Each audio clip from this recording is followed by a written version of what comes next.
Welcome everyone. This is Stephan Pende.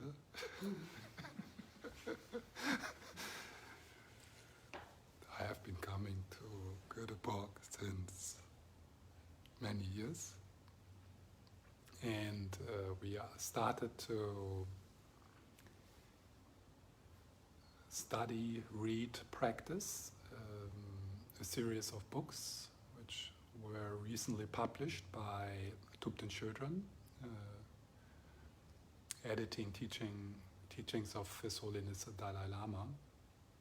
And we're in the first volume, which is Approaching the Buddhist Path.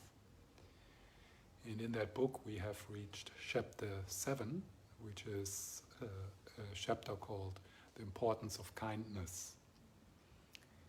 And we, in our online meetings, we have read through that chapter, and at the end of the chapter, of the 7th chapter, there is the part about mind training. And His Holiness gives a short teaching on the 8th point of mind transformation, a text by a master called Langri Tangpa, who lived I think in the 12th or 13th century. It's one of the important texts in the Tibetan tradition, very short. It's just 8 little poems. And that's what we are going to start with this weekend. And then we will move into chapter 8, which is, I don't remember the title of it, but it's an introduction into the Lamrim. The Lamrim is a Tibetan word, and it can be translated as the progressive path to awakening, or the progressive path of awakening, the step-by-step approach to awakening. And it is the way how in the Gelug tradition of Tibetan Buddhism, all the Buddhist teachings are summarized and organized in a logical order. And this body of text and of practices is meant as a preparation for tantric practice.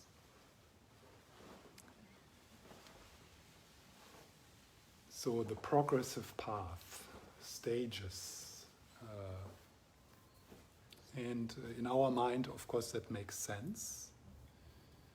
You know, we live in a culture of this is not it, and there needs to be self-development, there needs to be progression, because I'm not good enough, I'm not home yet, and if I do this and this and that and this, and if I'm a good boy, a good girl, then in the end there will be the reward of Buddhist heaven. And that is a paradigm which is held in other traditions also. And it makes sense, and it is joyful, because you do something meaningful with your time, and you have a sense of progress, a sense of development. And these methods to walk that path, they are time-tested. So we are standing on the shoulders of giants, and we can build on their experiences, and these teachings prevent us to fall into traps and moving towards awakening, moving towards a deep, profound healing for the benefit of all. Nevertheless, there is also another paradigm within the Tibetan tradition, another view, not only in the Tibetan tradition, in all the mystic approaches to spiritual practice within the different religions. There is something which you could call the direct path. And the direct path is a very different view. It is a very, initially very crazy, strange, very counterintuitive view. And that view says something like, you actually never left home. And it is the very process of seeking which covers up that this is it.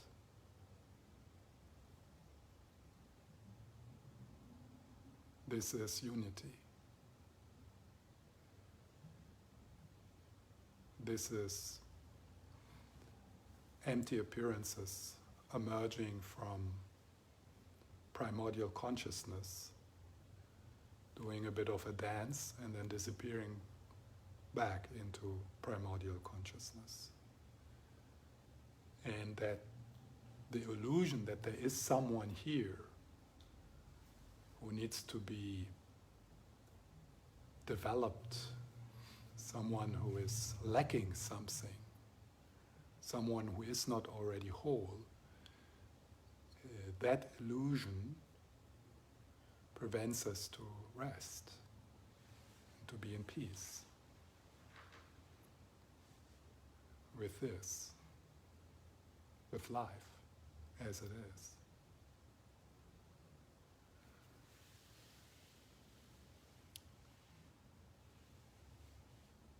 Everything is already empty, unfindable, having no substance.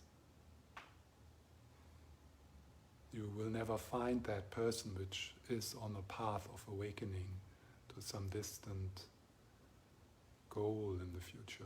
You're not going to find the practitioner.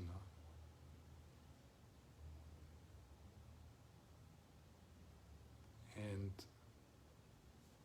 the end of seeking or wholeness or peace is available to us in this moment. We are not lacking anything. Yeah, and then comes the narrative self with but. What's with my anxiety? What's with my physical pain? What is with my divorce? With my cancer? Yeah. So the narrative self is actually the illusionary narrative self, because there's nothing behind that spiral, that loop of what about me, the self-centered loop. There's nothing behind, there's not an owner behind there. It's just less than soap bubbles. It's made up. We are like a wave in the shoreless ocean of primordial consciousness, separating itself to the conceptual process of selfing, to the conceptual process of separation, to the cognitive process of me, myself, I. And that wave which emerges from primordial consciousness, which is a display of primordial consciousness, that solidifies that construction. And then we identify with it. And with identification comes the sense that you're looking from that place. So the kind of the wave in the shoreless ocean of primordial consciousness collapses into the center position from where you apparently look from, into a world which is separate from you. And then that poor wave, which never left primordial consciousness, has been and is and will be always the display of primordial consciousness, makes up a story of seeking.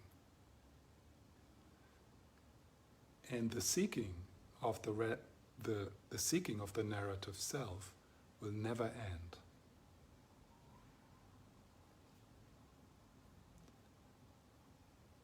It will never say, never ever will say, you know what, living in Göteborg, having food, having water, having heating, having friends, it's really good enough. I can relax. No! The narrative self, in Malmö it's a bit nicer, it's a little warmer. Or up in the north. Or with children, or without children, or with partner, or without partner.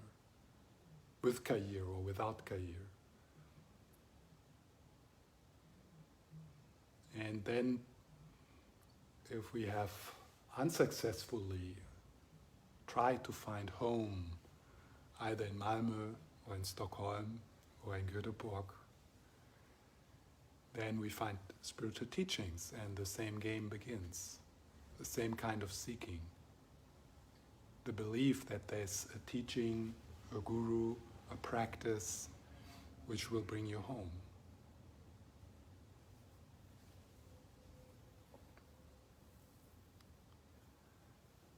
So I'm saying all of that not to disgrace the gradual path teachings, because they are,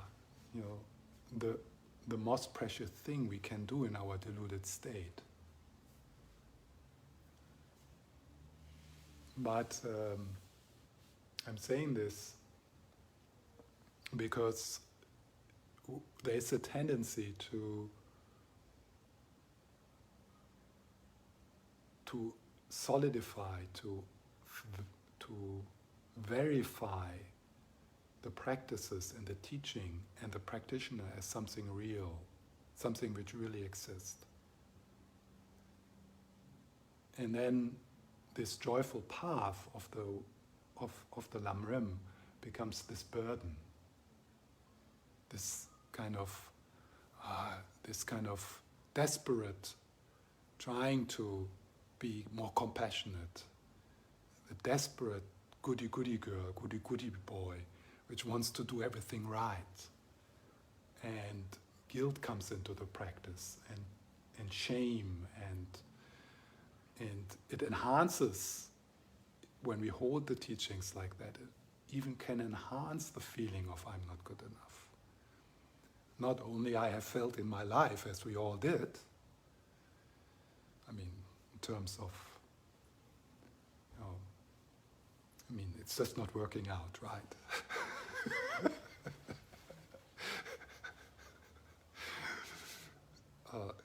It's just one damn problem after another, and nothing really works. And then if it works a while, it breaks, or we lose it.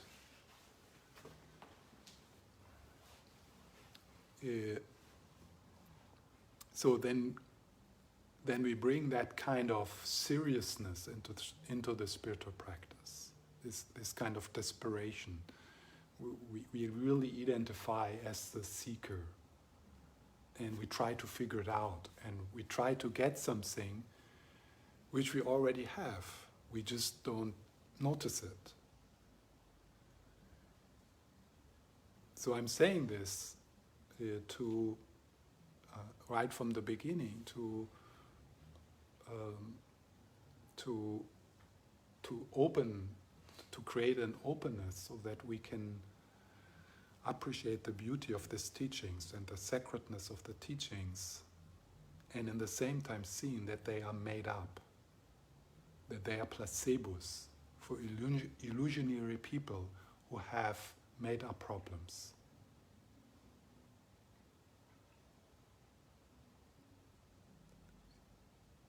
And then we can play. And on a relative level, if we practice gently, kindly,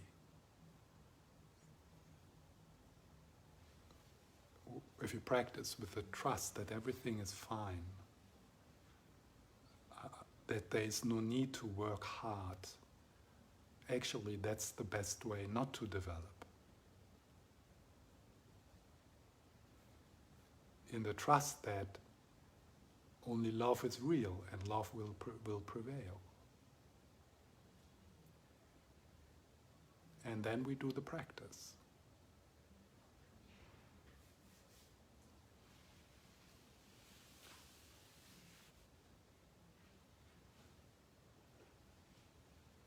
So throughout the weekend, I'm not sure,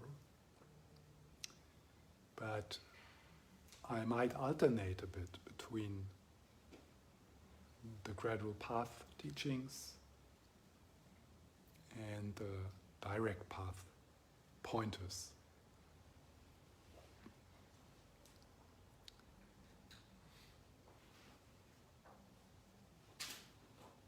And you will notice the different responses you might have.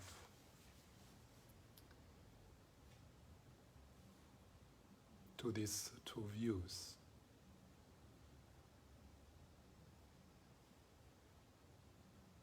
Many people just can't let go yet of the hope that there is a future awakening.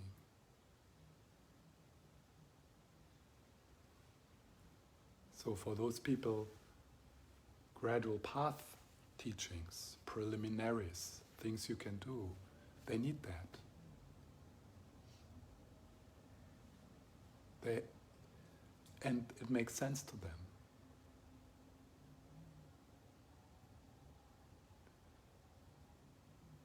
And then there's other people, particularly if you have practiced in the gradual path approach, in the progressive path approach for many, many years, who are just resonating with the message, which is, this message is undescribable. It's something that narrative self can't understand. Nevertheless, something in us resonates with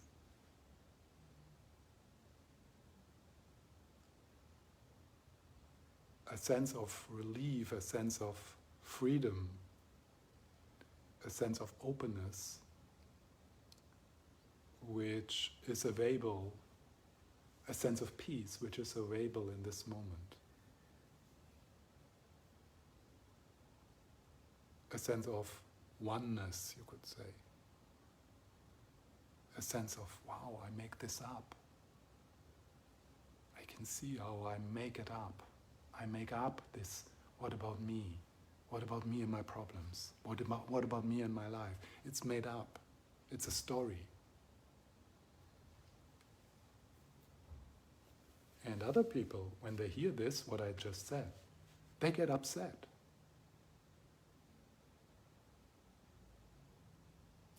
I mean, that which gets upset is the narrative self, because the narrative self likes the story of I'm not good enough. That's what it is. The narrative self is that very energy of seeking. The narrative self is that very instinctive feeling, no, this is not good enough. This? My life? My feelings? No. Give me something I can do so I can feel better.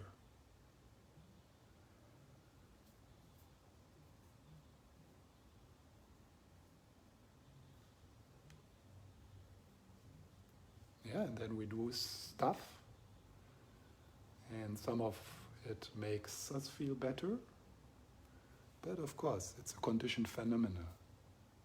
I mean, if you manage to calm your mind through meditation, then you feel better, but as soon as the shit hits the fan, it's gone, that peace.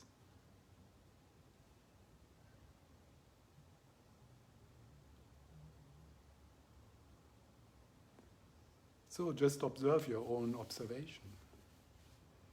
And the fascinating thing within the Buddhist teaching is that the deconstruction of the progressive path is part of the progressive path. And I don't see that in that way being present in other traditions.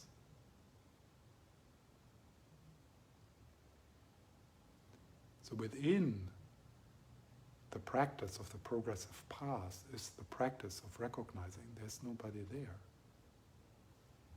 If there's nobody there who could walk a progressive path, if I can't find me in the way it appears to me, who is it who could be awakened?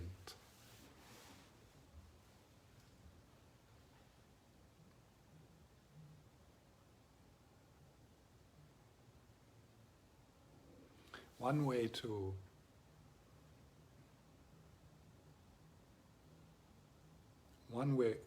look at the teachings of the progressive path, I always forget to switch this on, so you missed a very important thing now. One way to look at the teachings of the progressive path, that it is actually not a path to attain something, but it is a path of uncovering something which is already here.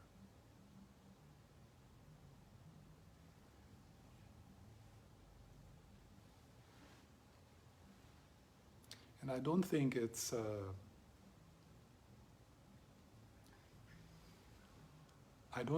necessary to see these views as two different things, but in your own practice, in the way I also practice, it is possible to benefit from both views and alternate, trying to bring them together.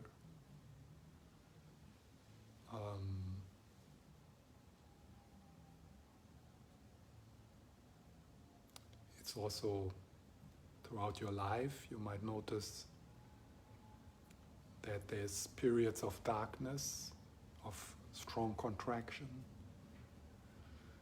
where the most compassionate and wholesome thing is to use placebos to feel a bit better, to create some space.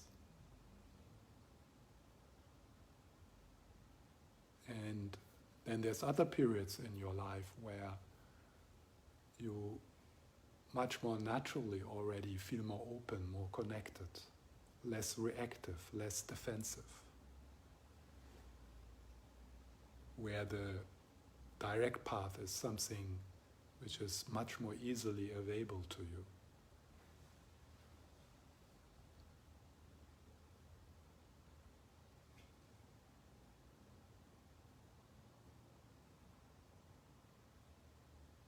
And you will probably feel that there's periods where you are more drawn, or where gradual path practices and teachings just make more sense for you.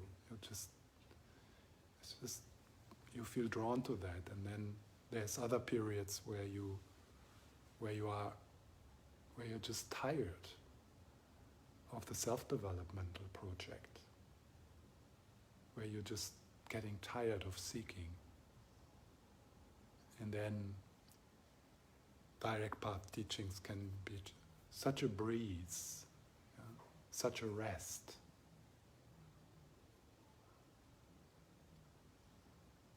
And then enjoying that, actually the qualities you would want to develop in the gradual path, that they are just here, that they are just radiating from that space which comes when you let go.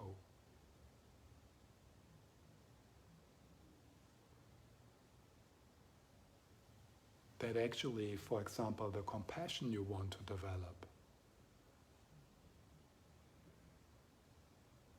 is something, that warmth, that softness is already here. It wants to emerge. It's not something we need to cultivate.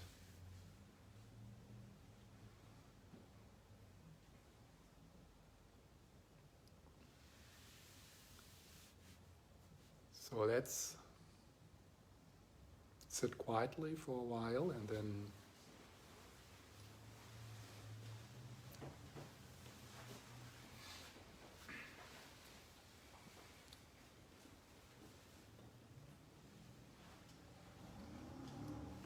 also our first meditation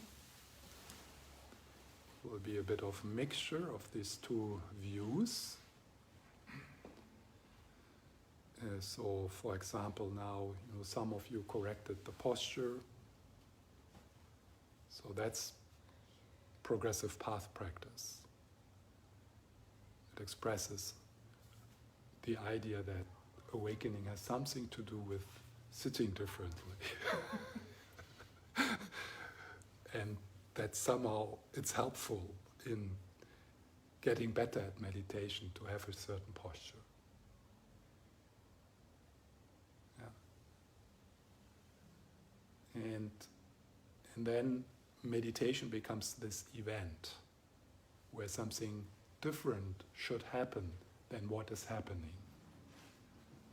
And then most of the time you're already in trouble.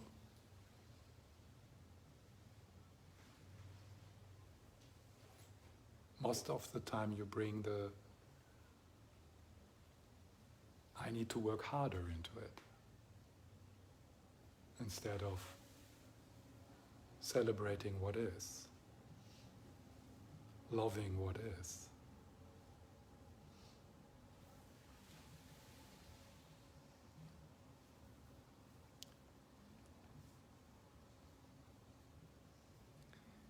So when I give instructions like bringing your attention into your body, so these are all instructions of the progressive path view.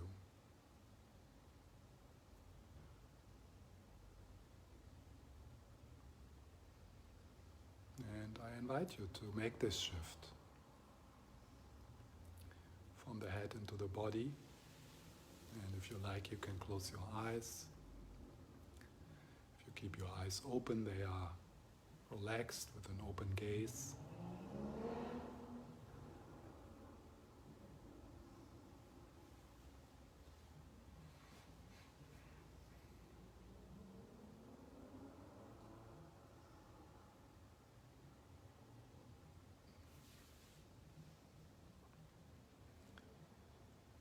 And you might want to place your attention or your awareness lightly on the breath. And with each in-breath, you slide into the body or you drop into your body.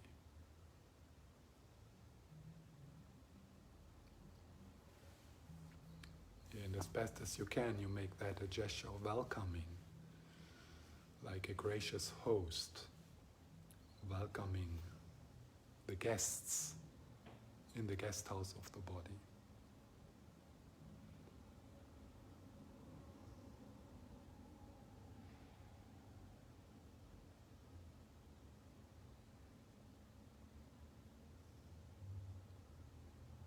And notice how the floor or the chair carries you.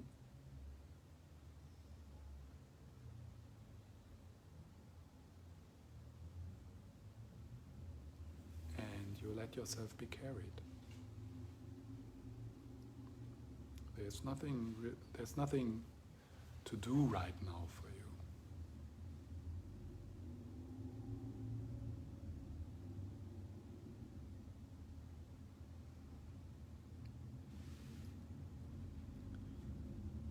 And then it might be possible with the out-breath to let go of the control freak.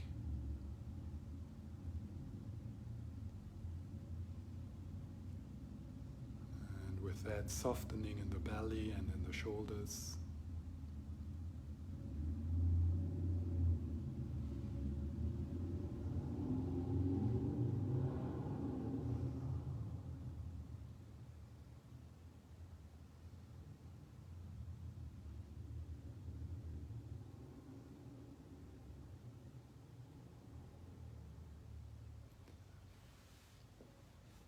And there's nothing you need to think about right now. There's nothing you need to understand or figure out. So allow thoughts to go into the background, the inner dialogue, the dialogues of the narrative self. Just let that be in the background, like a radio station in the other room, which is neither disturbing nor interesting.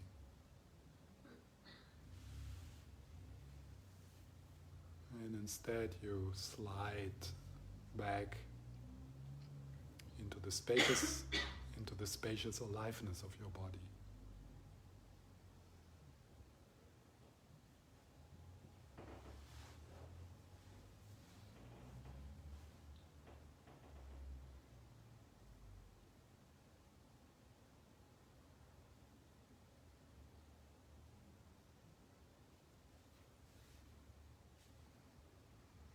And then you notice if you want to get rid of something or you want to attain something. And maybe it's possible for you to relax the grasping as if you're opening a fist. And you find yourself more and more in present moment awareness.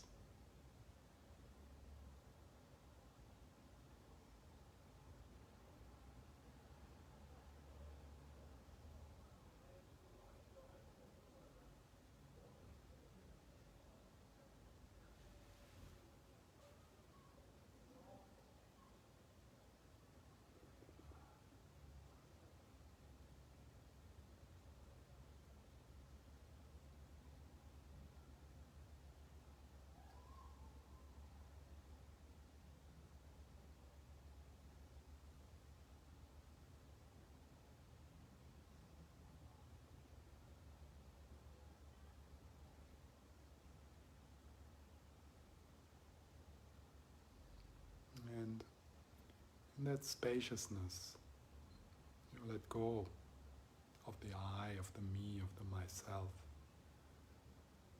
Just let it dissolve.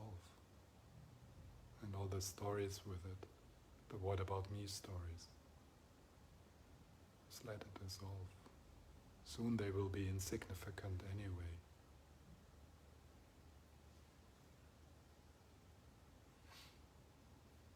And just being here.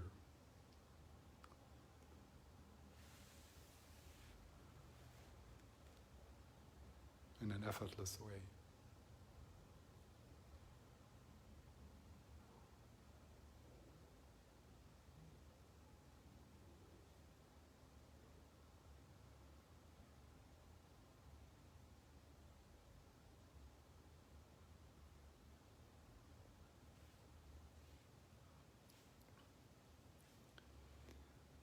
And whatever arises within that,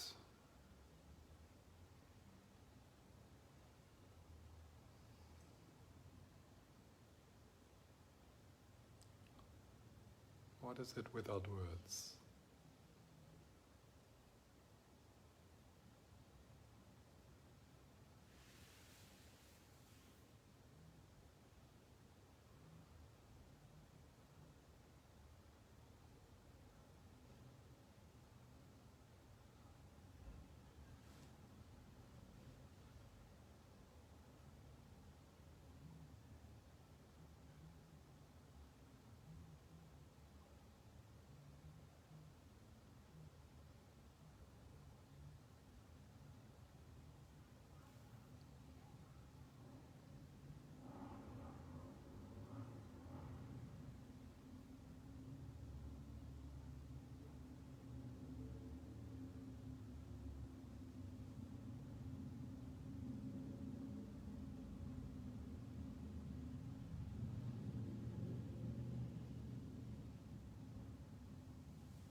And then, within the space of your awareness, and that's all you experience, the space of your awareness.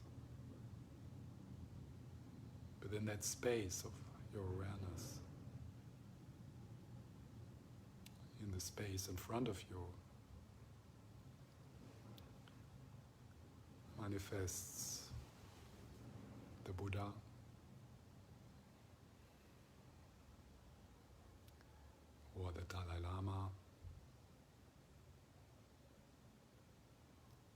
or Jesus, or Tara, or all of them.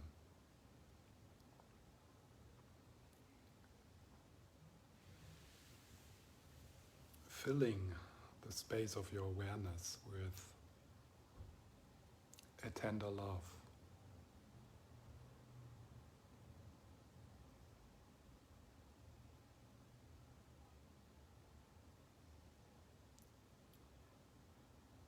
With the light of the loving gaze bathing you.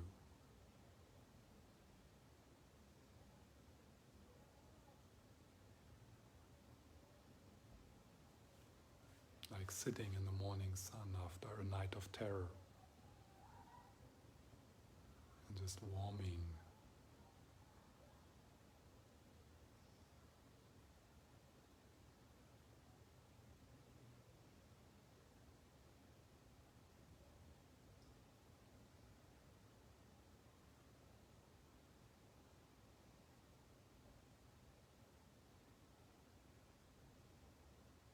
You feel their presence, you hear their voices, and there's even the scent of loving kindness in the air, soothing you.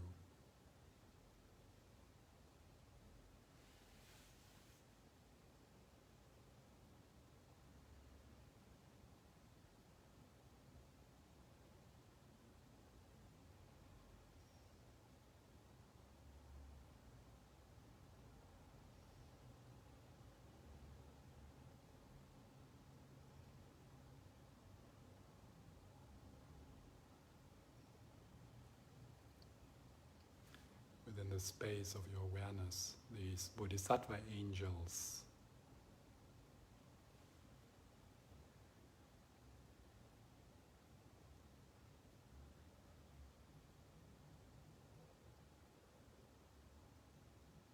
fill that boundaryless space with essence love.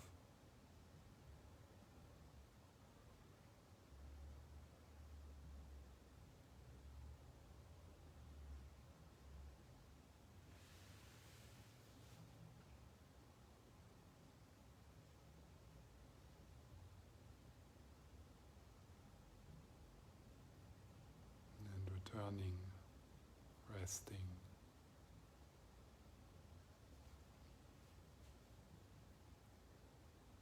Allow yourself to be loved exactly as you are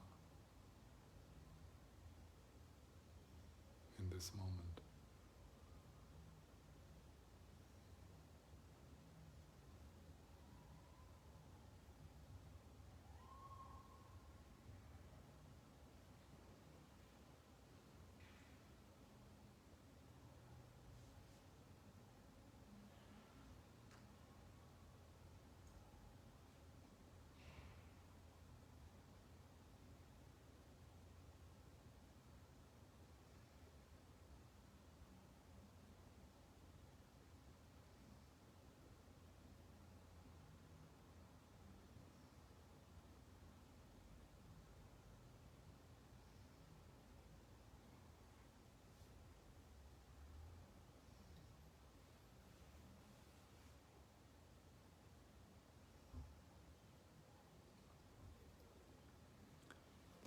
And then your refuge field, your mentors, role models, they dissolve.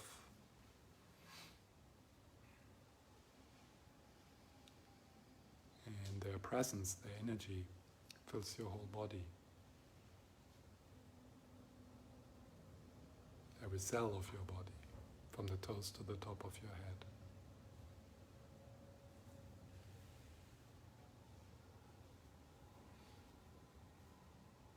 Allow the usual appearance of your body to dissolve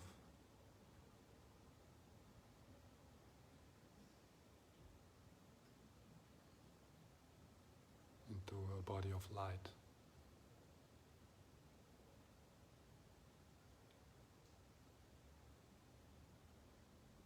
And you become aware of the Buddha within, the Tara within, the Dalai Lama within, the Jesus within.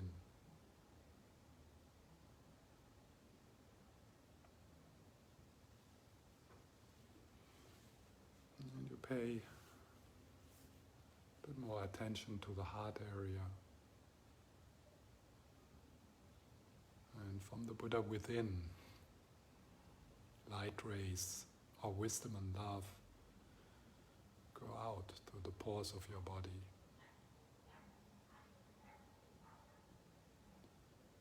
First here in this room, from Buddha to Buddha, from goddess to goddess. Also to the people who are listen to this online.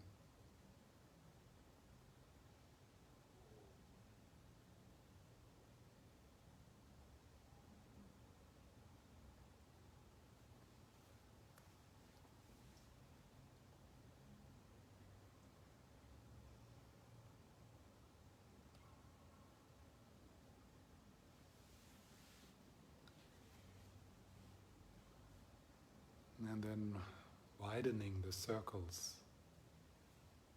of essence love, emerging from the goddess within, the Buddha within.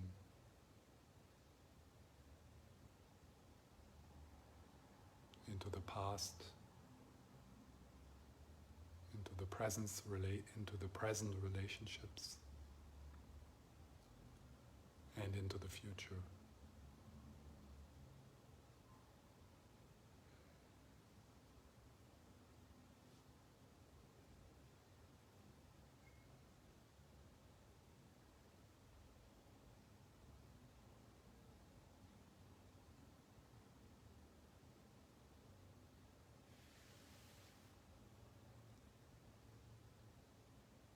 And whatever arises within your consciousness, within your awareness, feelings, thoughts, mental images,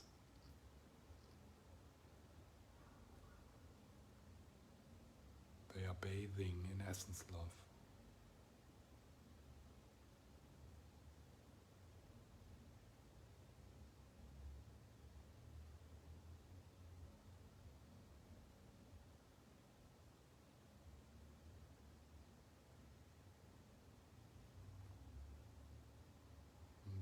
Just rest.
As soon as you notice that you get entangled into the me,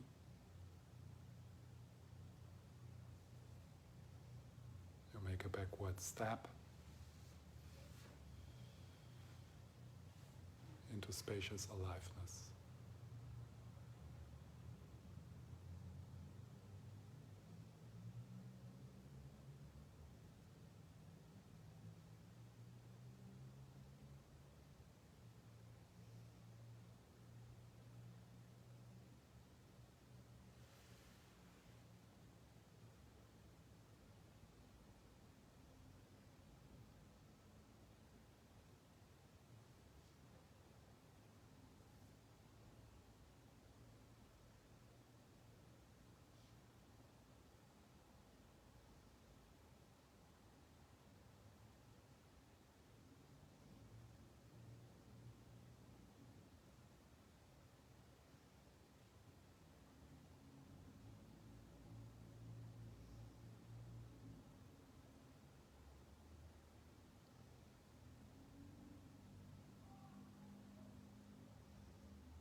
So before the break, I will talk a bit about mind training, Lojong, or attitude training.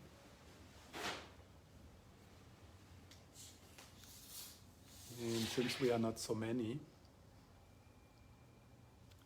you can interrupt me with questions if questions arise, but I will also give some space for questions after the break. And the people online, you can write your questions into the stream, and I will check in the break if there's any comments or questions.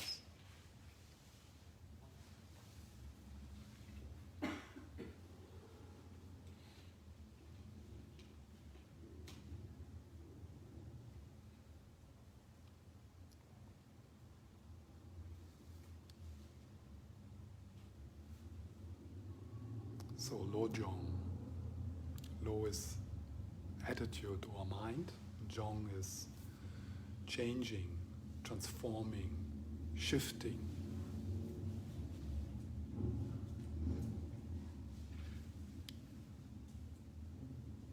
In Western psychology, this is also called reframing.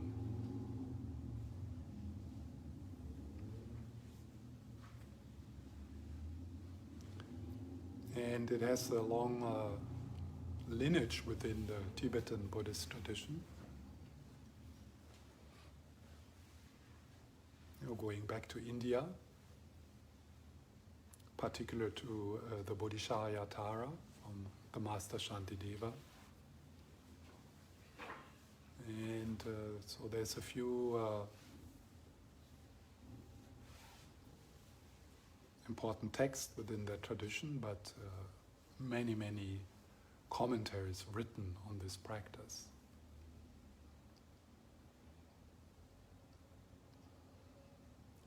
It is something which is not only found in Buddhism, this idea.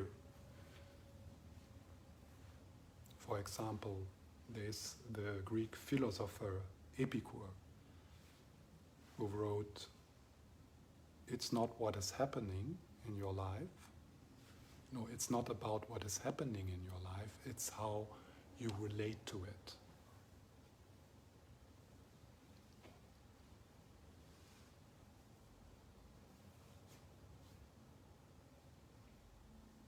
Or Jean-Paul Sartre saying we are damned to be free because we are the ones who give meaning. We have that freedom. And we are even free in relationship to our past. Not that we can change what has happened, but we can change what we do with it, what we make out of it. So in the Lojong teaching,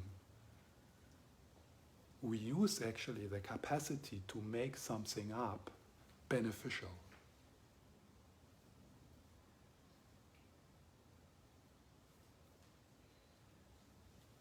We change the stories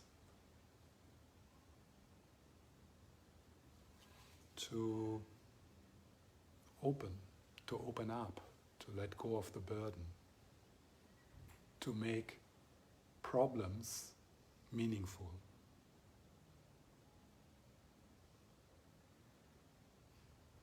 To make suffering meaningful.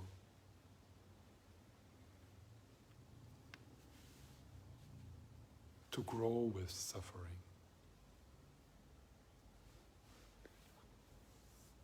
This is amazing.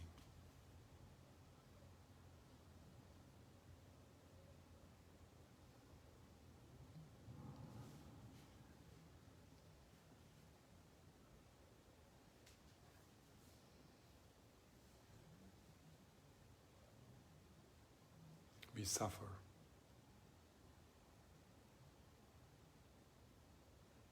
And with this teaching, and it's not going to stop on the relative level.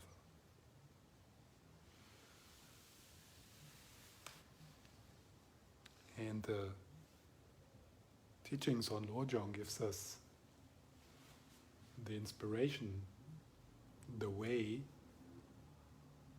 to transform something which is something we really dislike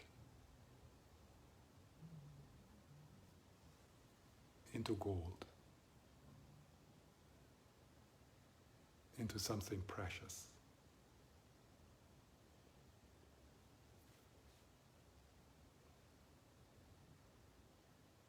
That's freedom.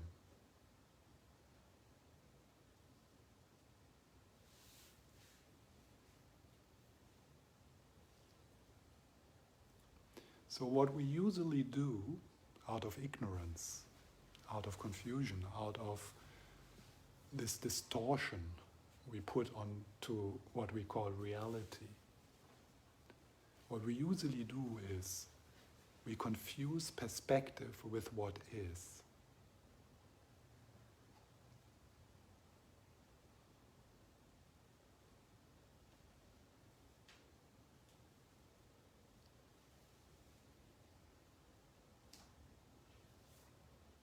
So we have a certain perspective to look at something, and we forget that it is just a perspective. And one way to check that up is to ask other people what they think about the same thing. And then you will notice, wow, this person has a different perspective. Yeah, but I'm right, because it is how I think.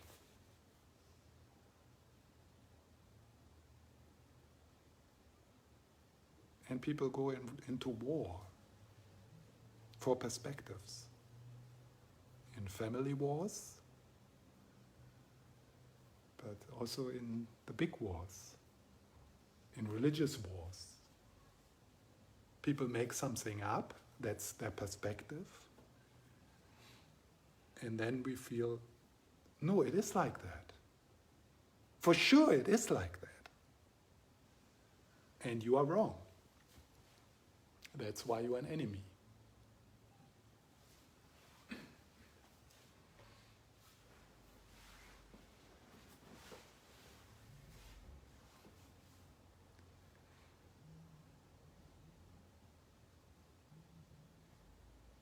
And that, which right now might scream, yeah, but I'm right. The narrative self.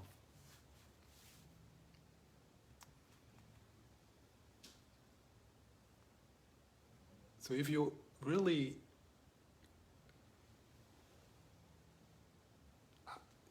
appreciate this and reflect on this, you need to come to a place where you will come to a place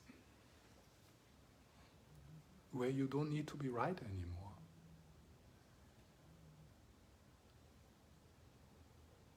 Where you can still have your perspective and you can still like or dislike things, but you go lightly through your life. You don't need to be a smart ass trying to convince other people that you are right. You don't get upset when other people have other opinions.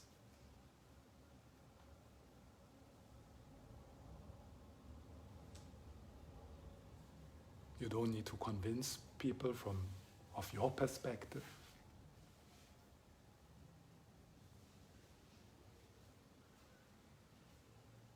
Instead of, from that spacious way of living comes, how can I help you?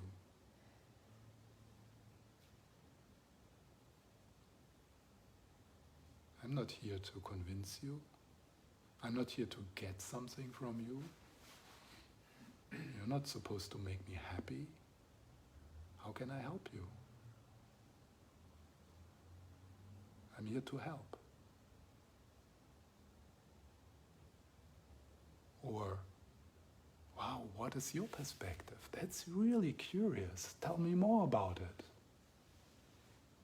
How do you see the world? How does the world look like from there?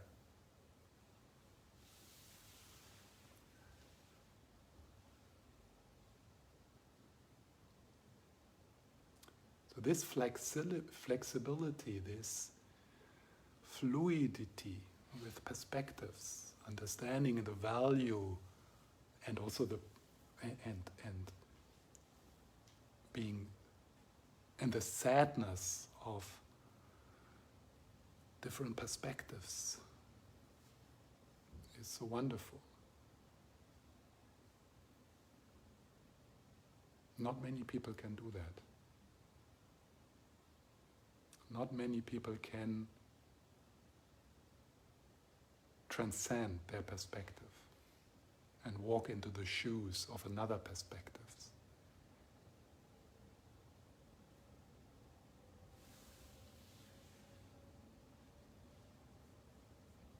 But it is something we can train.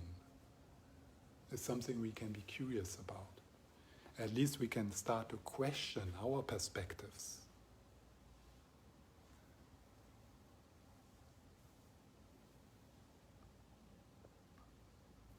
So the practice of Lojong, of transforming your perspectives into a more wholesome, into a more free perspective.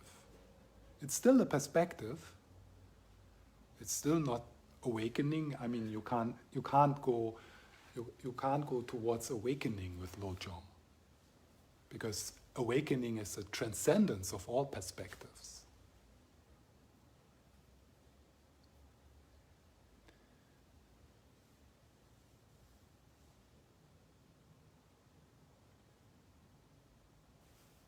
But this, so the practice of Lojong is really deeply connected with the teachings on emptiness. So only when we start to have an appreciation of the teachings on emptiness that's part of the experience of emptiness is the direct experience that nothing has any meaning from its own side. That we make things into what they are for us through perspective. And then they appear back to us as if they have their meaning, their story in them. Coming like this, where it is like this. So it comes like this, for example, something beautiful, and then it seems for us that beauty is something which doesn't lie in the eye of the beholder, but it is, do you have a Swedish saying like that? Beauty is in the eye of the beholder. See, our parents already knew. Our ancestors. But beauty appears to us as if it's something out there coming to us. And then if someone says, oh, this is really ugly, we get upset because it's beautiful.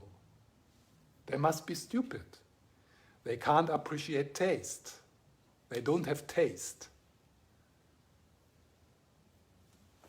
We get upset when other people have a different perspective, because we confuse perspective with what is.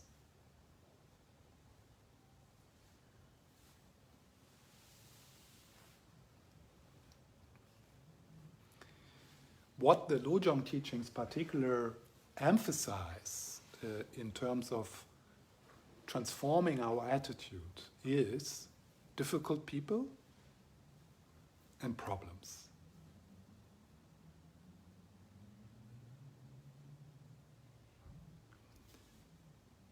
So with the Lojong teachings, the attempt is not to change what is happening in your life. With the Lojong teachings, you learn to relate differently to life.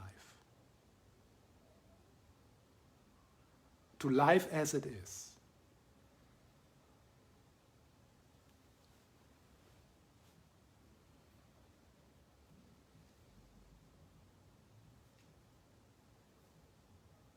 So much so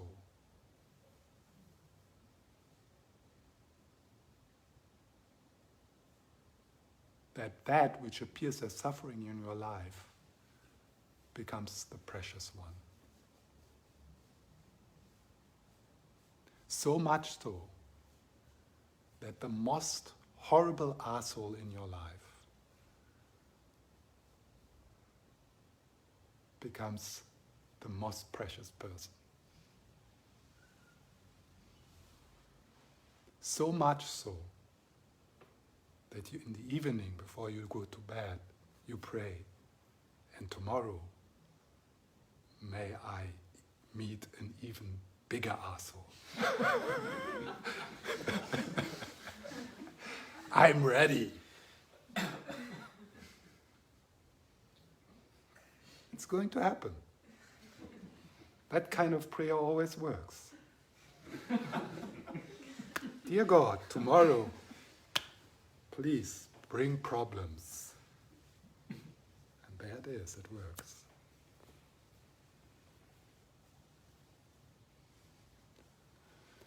So this is,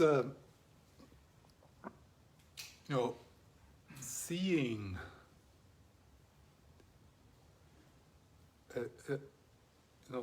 like if you think about some of the people who have hurt you,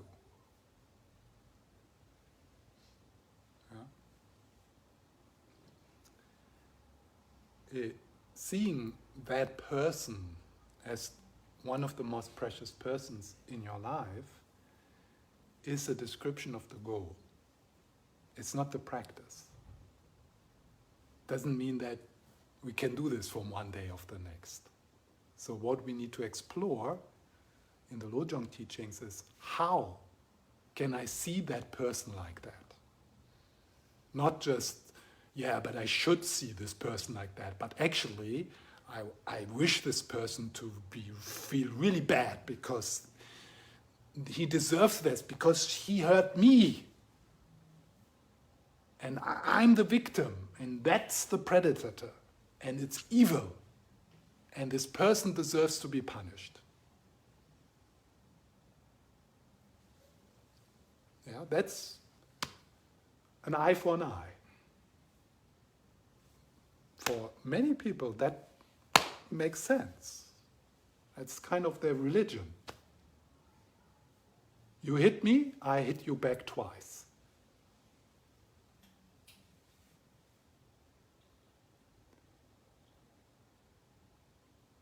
But to change the view you have on that person, it's not enough to say, yeah, I know, I should have compassion with that person.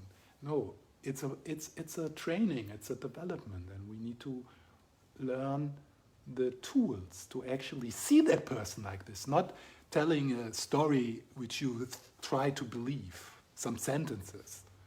Yeah, actually I hate this person and I want to kill this person. Yeah, but I'm a Buddhist and I should have...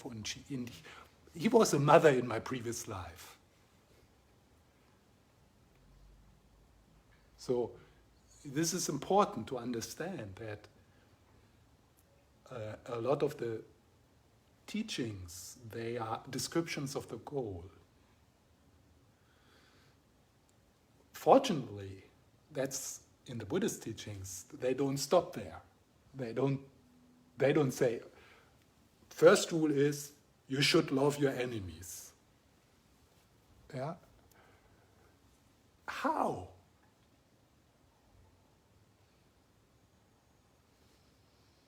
If you hate someone and then you tell yourself, yeah, I should love this person, then you are even in a worse place, if you don't have the tools to actually make this happen.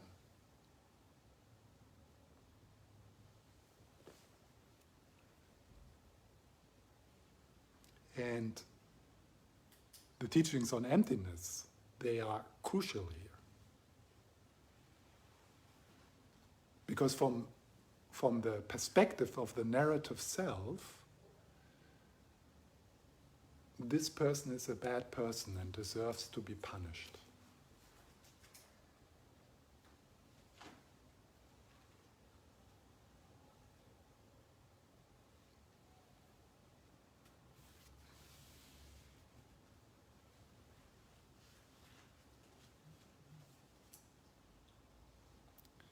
So people and problems. And here problems, from the little problems to having cancer, to anxiety, everything which we would call a problem.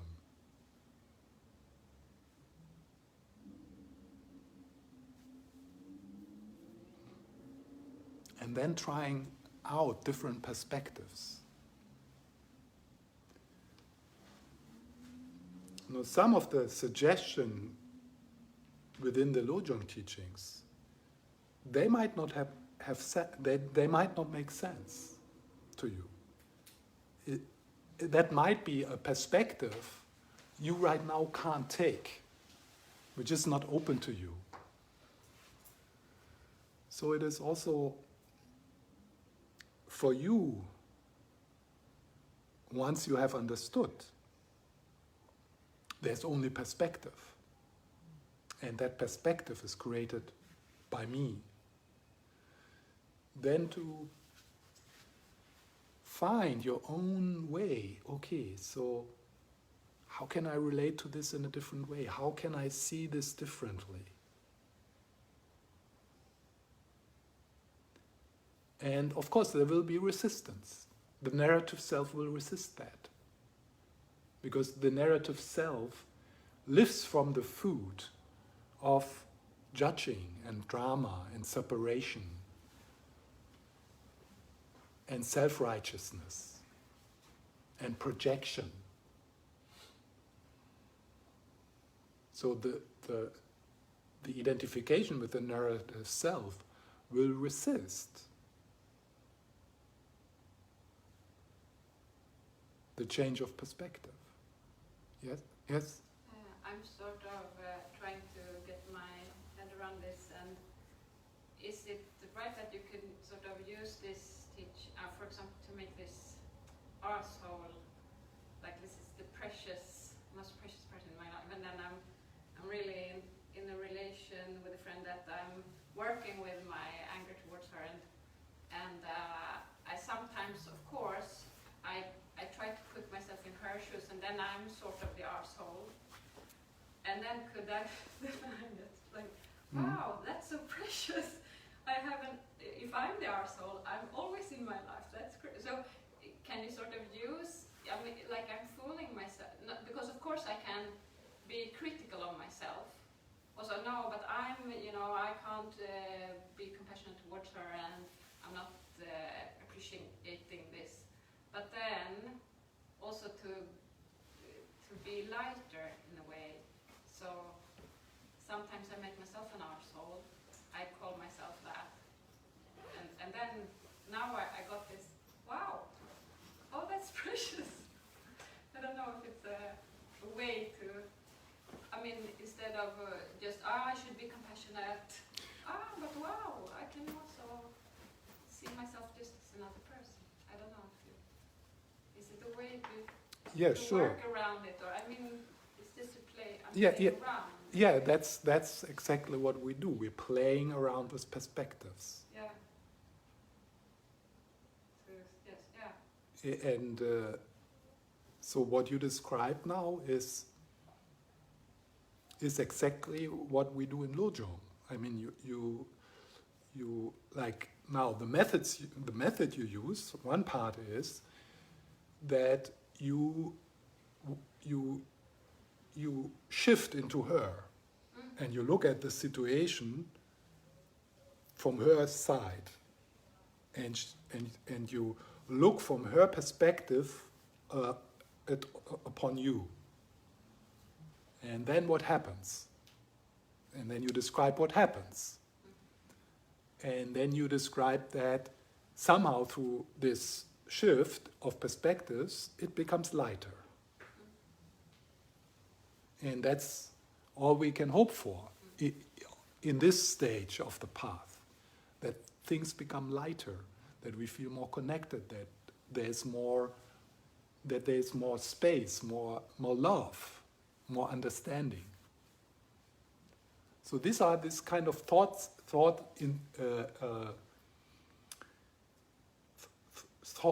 experiments we can do.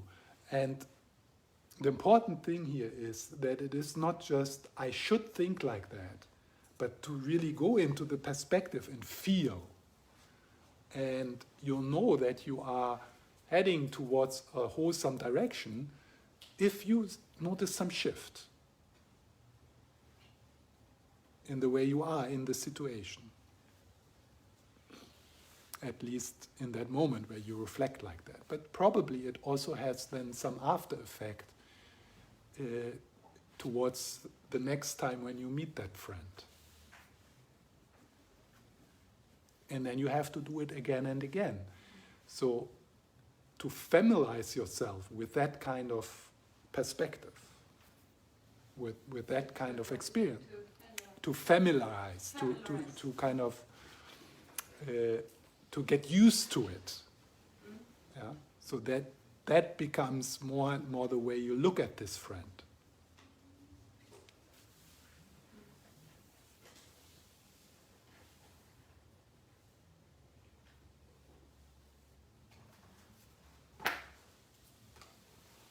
Okay, so let's have 20 minutes break.